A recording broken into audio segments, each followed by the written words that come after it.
안녕하세요. 오늘 저희가 함께 살펴볼 자료는 미디어 교육, 개념, 내용 및 실제에 관한 연구 발췌본인데요. 아시다시피 요즘 정보가 정말 넘쳐나잖아요. 진짜와 가짜를 가려내기도 점점 어려워지고요. 그래서 오늘 이 자료들 통해서 미디어를 제대로 읽고 또 활용하는 힘, 바로 미디어 리터러시의 핵심을 좀 파헤쳐 보겠습니다. 왜 중요한지, 어떻게 기를 수 있는지 바로 시작해보죠. 네, 안녕하세요. 오늘 자료가 그 미디어 교육의 정의부터 시작해서요. 최신 동향하고 과제까지 아주 폭넓게 다루고 있습니다. 이게 단순히 뭐랄까 기술을 다루는 법을 넘어서서요. 정보를 좀 비판적으로 해석하고 또 책임감 있는 시민으로 성장하는데 미디어 교육이 어떤 역할을 하는지 거기 좀 집중해서 볼 텐데요. 특히 당신이 매일 정보를 소비하고 어떨 땐 또 생산도 하시잖아요. 그런 방식에 대해서 새로운 관점을 아마 제공할 겁니다. 아, 네. 그럼 먼저 미디어 교육이란 게 정확히 뭘까요? 제가 알기론 예전에는 주로 신문이나 방송 같은 좀 오래된 미디어 그런 걸 비판적으로 보는데 좀 집중했던 것 같은데 요즘은 인터넷, SNS까지 뭐 거의 모든 미디어를 다 다루면서 직접 정보를 만들거나 사회에 참여하는 능력까지 포함하는 훨씬 넓은 개념이 된 것 같아요. 이게 그냥 범위만 넓어진 건가요? 아니면 그거 아주 중요한 질문이신데요. 이게 단순한 범위 확장을 넘어서 그 질적인 변화가 사실 핵심입니다.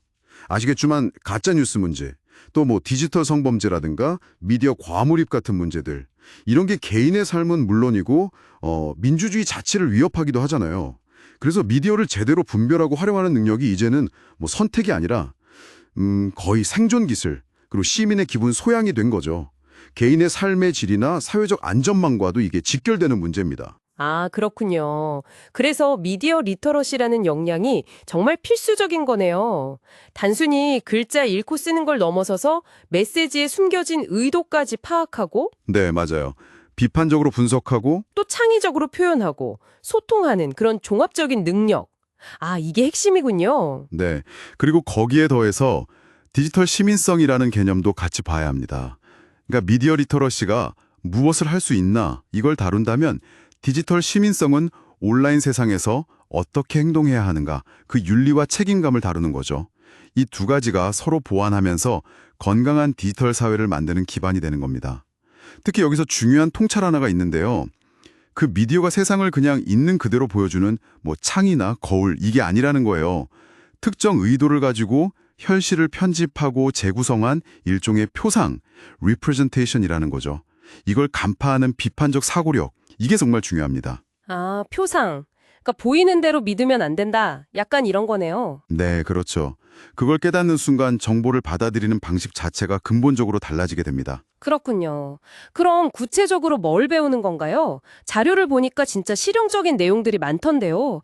정보 출처 신뢰도 평가하는 법이나. 네, 가짜뉴스 판별법 같은 거요. 맞아요. 팩트 체크하는 법. 그리고 개인정보 보호 설정, 저작권 존중. 아, 심지어 미디어 사용 시간 조절하는 법까지 다루더라고요. 네, 맞습니다. 그런 어떤 비판적 수용 능력과 더불어서 요즘은 직접 컨텐츠를 만들어 보는 경험 자체도 굉장히 강조됩니다. 그냥 소비자에 머무는 게 아니고 내가 직접 제작자가 되어보면 미디어 메시지가 어떻게 구성되고 또 어떤 영향을 미치는지 훨씬 더 깊이 이해하게 되거든요. 이게 또 다른 형태의 사회 참여로 이어질 수도 있고요. 듣고 보니 교육 대상도 정말 다양하네요. 어린 자녀들 스마트폰 지도 고민하는 부모님들 교육부터 해서 청소년들 미디어 제작 워크숍도 있고 또 어르신들 디지털 기기 활용 교육까지 정말 맞춤형 접근이 눈에 띄어요. 아, 장애 학생에게는 이게 필수 교육이라고도 하고요. 네, 맞습니다. 대상별 접근이 효과의 핵심이죠. 근데 이제 정책적으로 좀 보면 한국은 여러 부처에서 교육을 진행하는데 이게 좀 분절적이다, 연계가 부족하다 이런 지적이 좀 있습니다. 반면에 예를 들어 핀란드 같은 경우는 정부, 시민단체, 학교 이런 데가 아주 긴밀하게 협력하는 생태계 모델, 이 강점이라고 하고요. 또 호주는 미디어 아트라는 과목을 통해서 제작 역량 자체를 좀 중요하게 보는 특징이 있고요. 어떤 모델이 꼭 정답이라고 하긴 어렵지만 참고할 부분들이 있죠. 하긴 아무리 좋은 취지라도 현실적인 어려움도 클 것 같아요. 당장 선생님들이 이걸 어떻게 가르쳐야 할지 좀 막막해 하시거나 네, 그런 어려움이 있죠. 교육 효과를 측정하기가 좀 모호하다는 문제도 있고요. 또 뭐 법적 근거나 예산 부족 같은 구조적인 문제도 계속 나오는 얘기고요. 맞습니다. 게다가 이제 AI나 메타버스 같은 새로운 기술들이 계속 나오잖아요. 이러면서 교육 내용도 계속 업데이트 되어야 하는 과제가 생긴 거죠. 이제는 단순히 기술을 어떻게 쓰느냐, 이걸 넘어서서 이 기술들이 우리 사회나 윤리에 어떤 영향을 미칠지, 이걸 비판적으로 성찰하는 능력, 이게 훨씬 중요해지고 있습니다. 결국 미디어 리터러시는 개인의 역량을 키우는 걸 넘어서서 사회 전체의 어떤 민주적인 소통과 발전을 위한 공공재라는 인식을 좀 확립하는 것, 이게 미래의 핵심 과제라고 볼 수 있습니다.